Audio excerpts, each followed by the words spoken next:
Bueno, continuamos con la transición al mundo moderno, y dentro de esa transición al mundo moderno nos concentramos por ahora en la filosofía cartesiana, ¿no? En el pensamiento de Descartes en torno al sujeto y en torno al conocimiento, ¿no? De alguna manera Descartes produce tanto al sujeto como al conocimiento moderno. No es el único pensador, no es el único autor que produce ambas cosas, pero es uno de los más importantes, sobre todo en torno a la constitución del sujeto del conocimiento. Bueno, tomamos los mismos textos que en la clase pasada, sobre todo por ahora. Meditaciones metafísicas va más adelante. Todo lo que estamos viendo es una introducción para llegar a este texto de Descartes, Meditaciones metafísicas. Tenemos discurso del método, que vamos a comentar hoy, sobre todo el discurso del método, y lo comparamos con otros autores, por ejemplo Maquiavelo.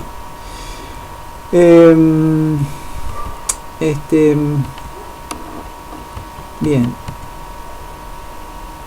vamos a, si bien vamos a tener en cuenta vamos a tener en cuenta el discurso del método, y también a Nicolás Maquiavelo, vamos a ver un punto de vista particular sobre Jean-Paul Sartre. Es un filósofo francés existencialista del siglo XX. Bien, este pensador, este filósofo, tiene un texto, digamos, un texto que se llama La libertad cartesiana, ¿no? Dentro de un libro, es un texto dentro de un libro que se llama La libertad cartesiana. Bien, ese texto, en ese texto analiza precisamente la relación entre el cogito, el sujeto pensante, y la producción del conocimiento y la verdad. La libertad, dice Sartre, es una sola, ¿no? Pero se manifiesta en forma diferente según las circunstancias. Se hacen distintas experiencias de la libertad. Se la puede experimentar en diversas situaciones, en diversos campos.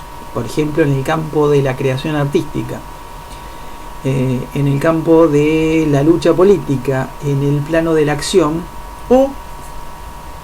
y este es el plano que según Sartre estaba pensando Descartes, en el plano de la comprensión y el descubrimiento científico, ¿no?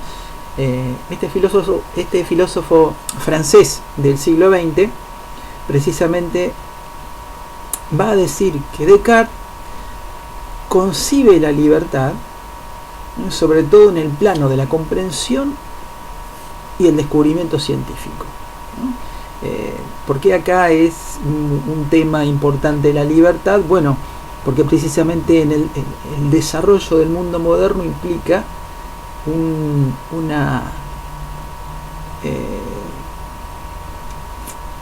una independencia del pensamiento, una autonomía del pensamiento con respecto a verdades antiguas, que tienen que ver con la religión, que tienen que ver con el paradigma que con modificaciones pervivía desde la antigüedad más temprana, con el paradigma aristotélico, ¿no? con la forma de comprensión aristotélica. No es el Aristóteles vivo, ¿no? el Aristóteles griego, sino el Aristóteles reinterpretado constantemente a lo largo de toda la Edad Media. Digamos, un paradigma aristotélico que no se había renovado en muchos siglos, o se había renovado muy poco en muchos siglos. Entonces, la libertad se concibe de muchas maneras, ¿no? Por ejemplo, Marx, cuando vimos la acumulación originaria, ¿no? ese capítulo del Capital que tiene que ver con la acumulación originaria, y en otros escritos de Marx, Marx subraya sobre todo esta cuestión: el trabajador es libre, ¿no? El trabajador antiguo siervo feudal es libre, pero digamos, acá la libertad es tomada con cierto ironía, ¿no? Es libre de sus instrumentos de producción, o sea, es libre del terreno que antes tenía, es libre de los instrumentos para trabajar que antes tenía y ya no tiene. El trabajador está desligado de su laboratorio natural, de su contexto natural de trabajo, porque ya no lo tiene. Es una libertad irónica en este sentido. Pero la libertad tiene que ver también con la libertad de pensamiento. Quien tenía todos esos medios y además podía ser independiente en el pensamiento, tenía mucho por qué congratularse, ¿no? En el caso de Descartes, según Sartre, el plano de la libertad está situado en el plano de la comprensión y el descubrimiento científico. La libertad cartesiana para Sartre es el ejercicio de un pensamiento autónomo e independiente. Dice Sartre, analizando varios textos de Descartes, entre ellos Meditaciones y Discurso del Método, dice: así, si me examino, puedo sentir que la intelección, mi estado de pensamiento activo, no es el resultado mecánico de un procedimiento pedagógico. No es que si me enseñan entonces yo aprendo mecánicamente, sino que tiene como origen únicamente mi voluntad de atención, mi contención, mi rechazo de la distracción o de la precipitación. Y finalmente mi espíritu entero, con la radical exclusión de todos los actores exteriores. Es decir, si yo, digamos,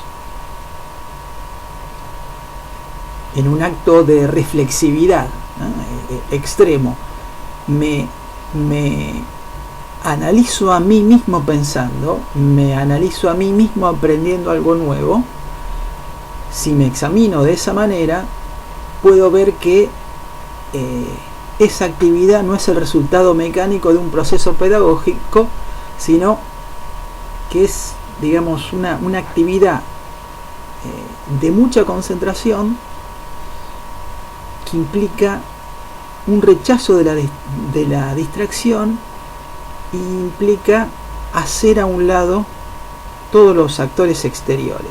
Es decir, hacer a un lado todo lo que me molesta para hacer ese esfuerzo intelectual.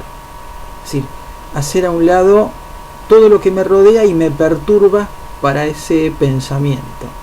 Hacer a un lado las sensaciones, hacer a un lado cualquier molestia corporal o cualquier sensación corporal, ¿no? Si me concentro en eso, veo que hay un pensamiento puro que va más allá de la materia, de lo material, de lo sensorial.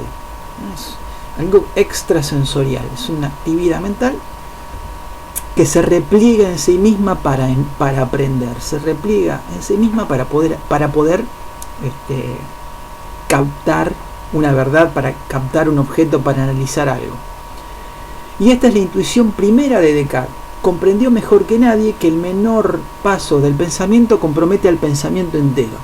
Un pensamiento autónomo que se emplatea en cada uno de sus actos en su plena y absoluta independencia.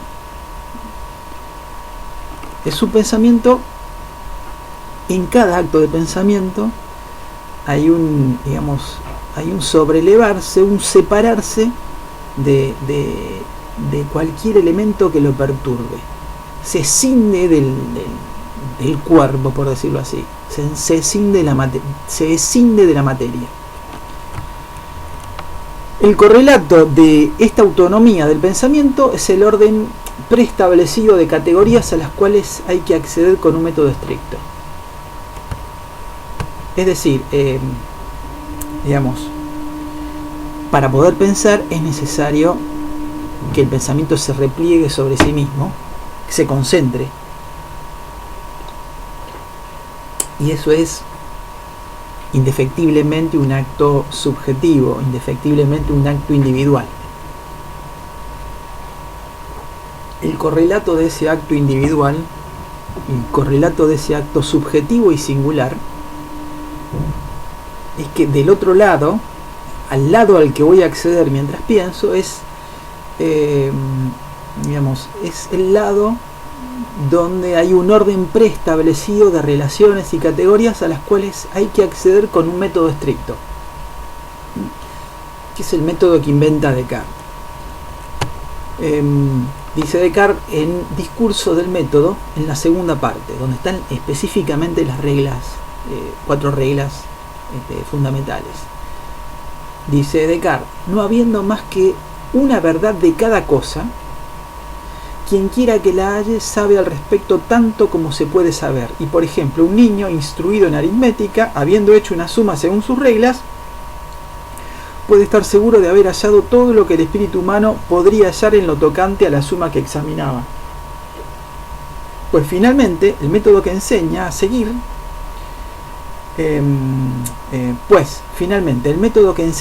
el verdadero orden y a enumerar exactamente todas las circunstancias de lo que se busca, contiene todo lo que proporciona certeza a las reglas de la aritmética. Es decir, tanto un niño como un científico, alguien mayor,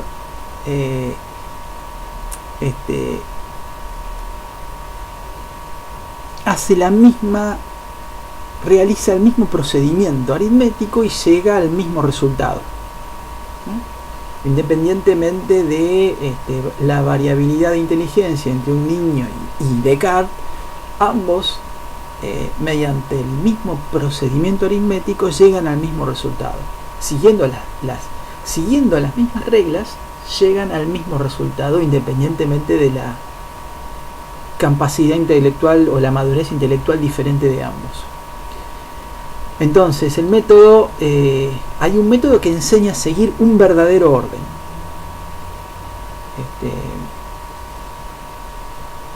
Y hay que seguir ese verdadero orden. Entonces, a esta perspectiva, Sartre la analiza de esta manera.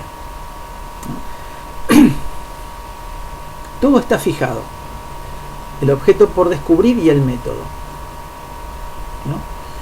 El niño que aplica su libertad a hacer una suma según las reglas no enriquece el universo con una nueva verdad.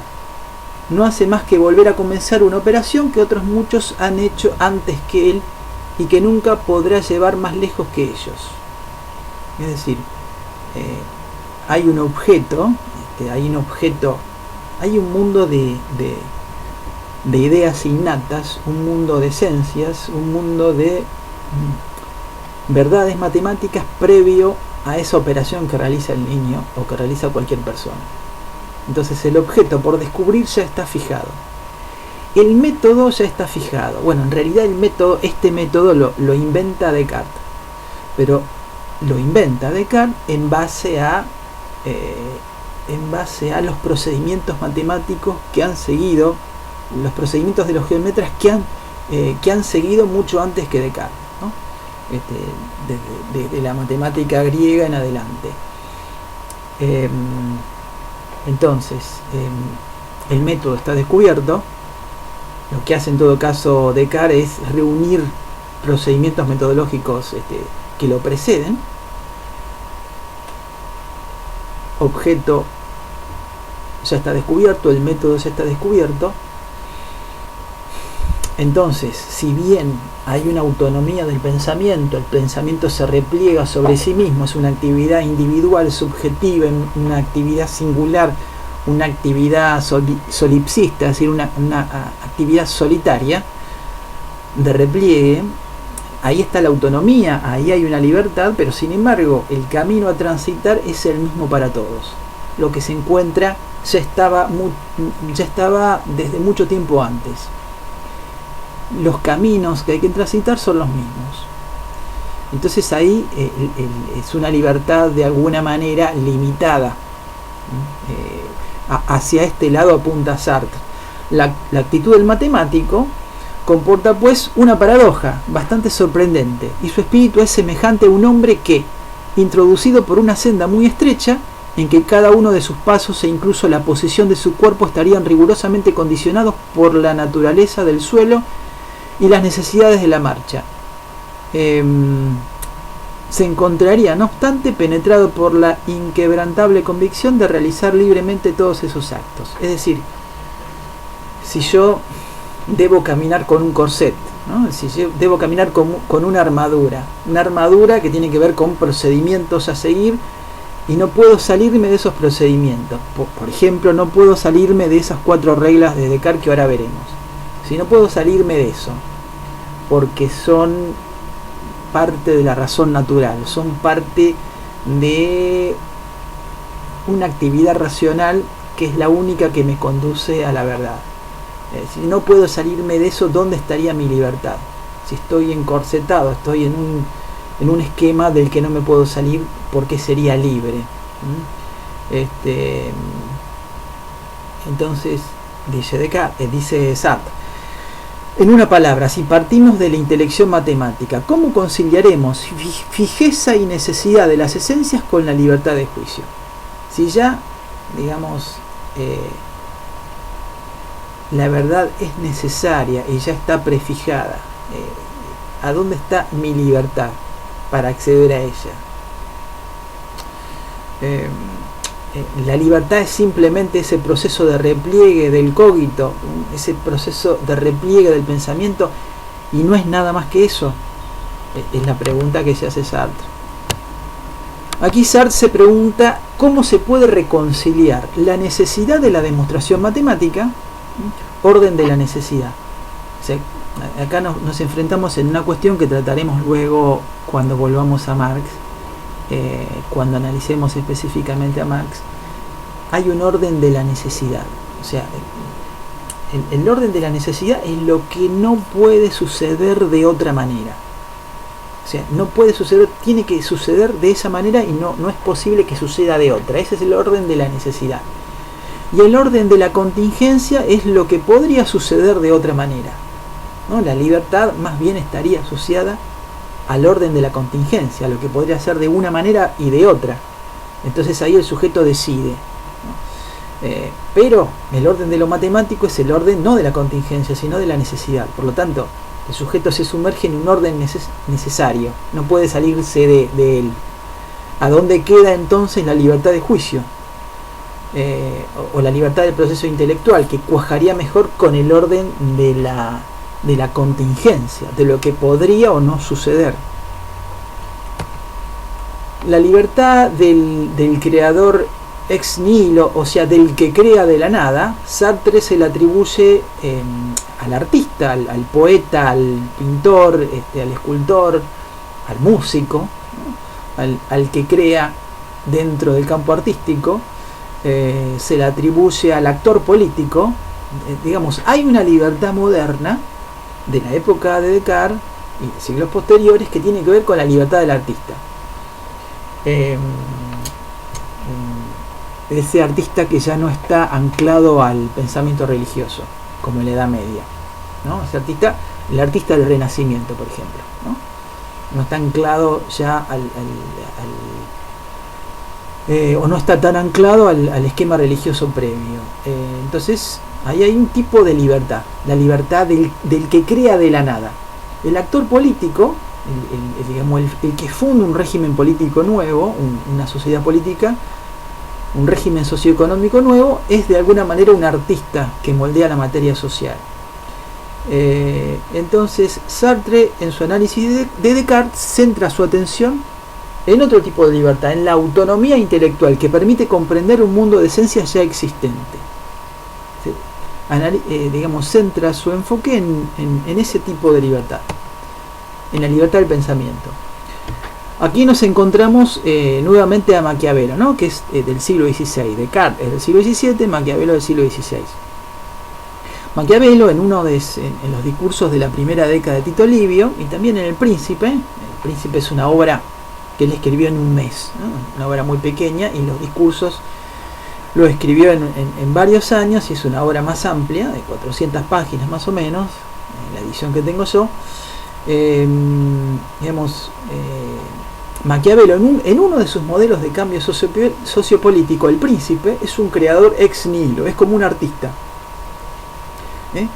que le infunde como un escultor que infunde una nueva forma a un mármol informe, ¿no? El príncipe es un creador de un nuevo estado, infundiéndole nueva forma a la materia social. Aquí hay una libertad, la libertad del príncipe, al crear desde la nada un nuevo principado, un nuevo régimen político. Entonces, esto es lo que plantea un analista de Maquiavelo, Raúl Fernández Vítores, en un libro que se llama Maquiavelo, la política. Entonces acá lo que está jugando en el texto de Sartre, es denominado la libertad cartesiana, es una oposición, una dialéctica entre libertad y necesidad. Libertad es lo que puede ser de una manera o de otra, ¿no? Participa más del orden de lo contingente, y la necesidad es lo que debe suceder necesariamente de esa manera. La verdad y el camino para descubrirla existen independientemente de la subjetividad humana, de esa actividad de repliegue del pensamiento, de concentración. Y esta última no puede producir una nueva idea, sino contemplar las que ya existen. Es decir, acá, vamos, esta actividad de repliegue, de incógnito, que para pensar, para concentrarse, para llegar a analizar un objeto, debe replegarse sobre sí misma, puede acceder a alguna idea, pero no producir una nueva idea. El artista produce produce una nueva partitura, una nueva estatua, una nueva pintura, y crea desde la nada, ¿no? Este es el punto. Se crea desde la nada, pero acá el procedimiento matemático lleva a una verdad preexistente. Este es el planteamiento o el análisis que hace Sartre de Descartes. En este caso, la libertad, analizada en el sentido de la autonomía del pensamiento para descubrir la verdad, consistiría en adherirse a lo verdadero luego de haberlo comprendido. O sea, la libertad termina rápido. Después de ese proceso de repliegue, se accede a una verdad preexistente y hay que aceptarla, porque es verdadera. Entonces ahí mucha libertad no hay. En Descartes, bajo la apariencia de una doctrina unitaria, va a decir Sartre, encontramos en realidad algo más complejo. Encontramos dos teorías de la libertad bastante diferentes, según considere esta potencia suya de comprender y juzgar, o quiera simplemente salvar la autonomía del hombre frente al riguroso sistema de ideas.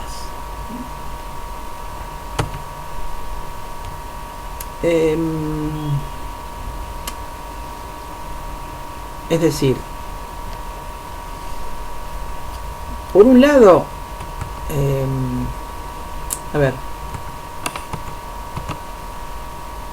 por un lado la libertad tiene que ver con este proceso de autonomía intelectual.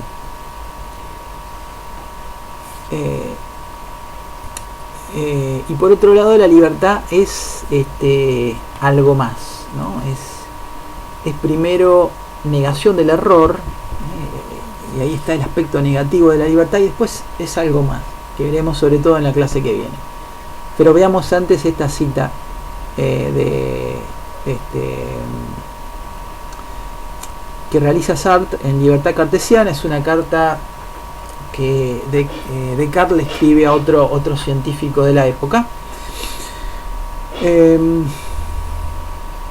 No hay nada que esté enteramente en nuestro poder, salvo nuestros pensamientos, al menos tomando la palabra pensamiento como lo hago para todas las operaciones del alma, de suerte que no solamente las meditaciones y las voluntades, sino incluso las funciones de ver, escuchar, determinarse a un movimiento más bien que a otro, etc., en la medida en que dependen de ellas, son pensamientos. Es decir, nada que esté enteramente en nuestro poder, salvo nuestros pensamientos, hablando, y se refiere a pensamiento con cualquier operación intelectual, ¿no? Ver, digamos, tanto esa actividad de repliegue de la que hablábamos, pero también ver, escuchar, hacer un movimiento en vez de otro. A todo eso lo llama pensamientos, en líneas muy genéricas. De ninguna manera quise decir con esto que las cosas exteriores no estuviesen en absoluto en nuestro poder. sino solamente que lo están tan solo en la medida que pueden seguirse de nuestros pensamientos, y no absoluta ni enteramente, a causa de que hay otras potencias fuera de nosotros que pueden impedir los efectos de nuestros propósitos. Es decir, acá hay, digamos, una cosa es la libertad y otra es la potencia para ejercerla. Una cosa es el deseo de hacer algo y la otra es la capacidad para hacerlo. Ahí hay una diferencia. Entonces, digamos, podemos tener una serie de deseos de hacer una serie de cosas, pero hay potencias fuera de nosotros, factores fuera de nosotros que pueden impedir que realicemos nuestros propósitos. Entonces, diferencia acá la cuestión de la libertad de la capacidad de realizar lo que deseamos. Entonces, hay una distinción entre libertad y potencia. Ser libre, entonces, no es en absoluto poder hacer lo que queramos, sino querer lo que podemos. El sujeto cartesiano, el cogito, ejerce la libertad cuando asume la autonomía intelectual para descubrir la verdad. Para descubrir la verdad inventa un método, habiendo aquí un ejercicio de libertad en la invención del método, pero lo hace, como dijimos, a partir de estructuras o esquemas racionales previos. ¿Qué serían estos? Son 4 reglas. La primera regla, dice Descartes, ¿no? Esto cita de Discurso del Método, segunda parte. La primera regla consiste en no aceptar por verdadera ninguna cosa cuya veracidad yo no conociera evidentemente como tal, evitando cuidadosamente la precipitación y también la prevención, comprometiendo mi juicio solamente sobre lo que se presentara ante mí con tal claridad y distinción que no tuviese ocasión de ponerlo en duda. Es decir, solo concibo como verdadero lo que se me aparece con una claridad y distinción absoluta. Cogito ergo sum, pienso y por lo tanto existo, es, digamos, una verdad clara y evidente, ¿no? Va a decir Descartes, yo puedo dudar, si ya empezaron a leer las meditaciones, yo puedo dudar de estar en una habitación, en el living, viendo televisión, puedo dudar de eso, porque a lo mejor estoy soñando y no estoy en el living viendo televisión, sino que estoy soñando que estoy en el living viendo televisión. Entonces, podría engañarme, los sentidos podrían engañarme, el aparato sensorial podría engañarme. Podría creer que estoy en el living viendo televisión, pero podría estar soñando o podría estar sufriendo una alucinación. Pero lo que sí es clara, lo que sí me aparece como claro e indubitable es que estoy pensando, ¿no? Aún erradamente, aún desviadamente, estoy pensando, ¿no? Aún soñando o aún teniendo una alucinación viendo un espejismo, tengo una actividad intelectual. Entonces, de eso no puedo dudar.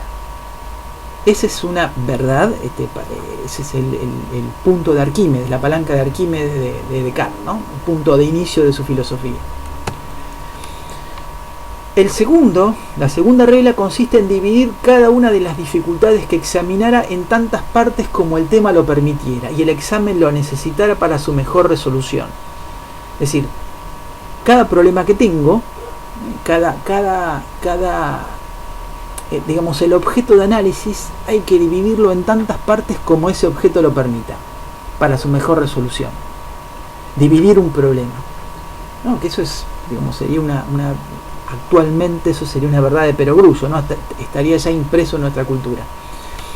El tercero consiste en conducir por orden mis pensamientos, desde lo más simple y fácil de conocer a lo más complejo, a lo más diversificado, y ir ascendiendo como en una escalera, ascendiendo por grados. de lo más simple a lo más complejo, suponiendo incluso un orden entre aquellos que no se suceden unos a otros naturalmente, ¿no? Acá, en toda la interpretación que hace Sartre, acá hay algo que se sale de esta interpretación parcial que vemos hasta ahora, porque la continuamos la clase que viene. Es decir, acá en esta tercera regla se evidencia que si bien estas reglas están hechas sobre una base matemática, sobre una base racional, la realidad a veces no está tan ordenada, ¿no? ¿Por qué? Porque se supone incluso un orden, ir de lo más simple a lo más complejo, se supone un orden entre aquellos que no se suceden unos a otros naturalmente. Entonces se despliega un orden donde no lo hay, ¿no? Entonces acá aparece la contingencia, ¿no? Aparece el desorden, aparece la contingencia, y el método en realidad no accede a la verdad, sino el método ordena lo que ya está, lo que está desordenado, ¿no? Entonces acá falla un poco la interpretación. La cuarta regla, después retomamos esa cuestión. La cuarta regla consiste en hacer en todo enumeraciones tan completas y revisiones tan generales que estuviese seguro de no haber omitido nada. O sea, repaso los puntos 1, 2 y 3. Estas cadenas de razonamiento fáciles, sencillas y exactas son las que usan los geómetras para llegar a sus demostraciones más difíciles. Imaginé entonces que todas las cosas que los hombres pueden conocer se encadenan del mismo modo, ¿no? Imaginé entonces que todas las cosas que los hombres pueden conocer se encadenan del mismo modo. Discurso del método, segunda parte. Sin embargo, acá está diciendo que el método despliega un orden donde a veces no hay un orden natural previo. Es decir, acá, ¿qué está diciendo acá? Bueno, que ese orden matemático del método, ese orden que siguen los geómetras, se despliega sobre, o puede desplegarse sobre un desorden, ¿no? En lugares donde los elementos no se suceden unos a otros naturalmente. Entonces el orden matemático acá está diciendo que a veces no condice con la realidad. Acá está diciendo que sí condice con la realidad. En la anterior regla no. Entonces hay autonomía del pensamiento y creatividad en la invención del método para acceder a la verdad, pero se accede a un orden de esencia ya prefijado y que precede al cogito. La libertad entonces consistiría en plegarse voluntariamente a este orden luego de haberlo reconocido. El peligro de esta adherencia a la verdad es que al hacerlo el cogito, el sujeto que piensa, desaparece, dado que, dice Sartre, ya no queda diferencia alguna entre el pensamiento y la verdad. La libertad entonces solo coincide en adherirse a una verdad prefijada.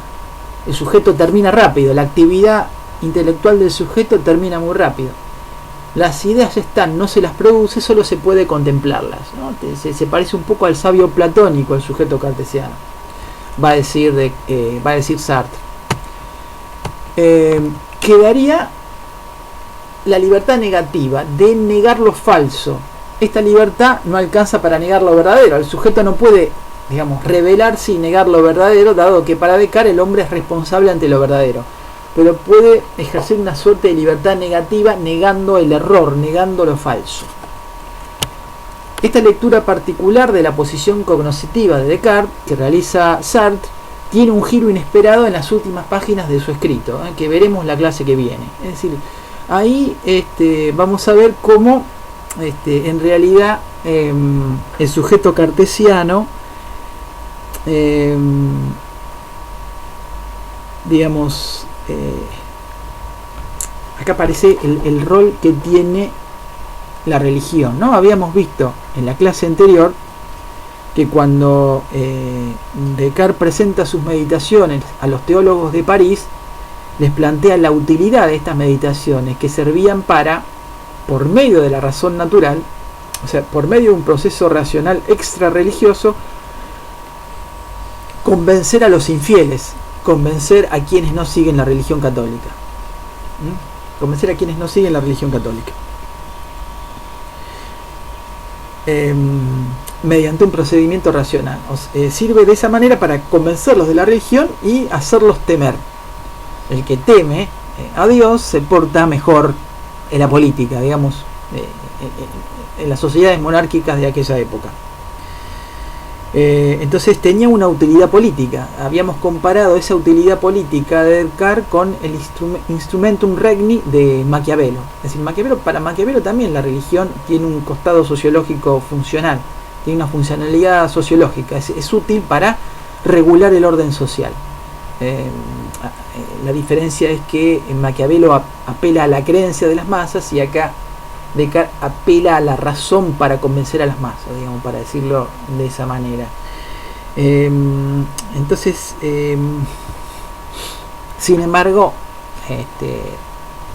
el procedimiento que sigue no es precisamente el medieval, es decir, no apela a la fe de las escrituras. Apelar a la fe de las escrituras sería un círculo vicioso, es decir, apelar a la fe de Dios, porque lo dicen las sagradas escrituras, y obedecer a las sagradas escrituras porque fueron, digamos, dadas por Dios. Todo esto queda en un círculo vicioso. Lo que propone Descartes es salir de este círculo vicioso, y la salida de este círculo vicioso implica un acto revolucionario en este sentido. Pero digamos, el punto es qué relación hay entre el sujeto cartesiano y Dios, ¿no? Sartre le va a dar un giro inesperado a esta cuestión, y esto lo vamos a ver la clase que viene. Bueno, sigan leyendo las meditaciones. Hasta luego.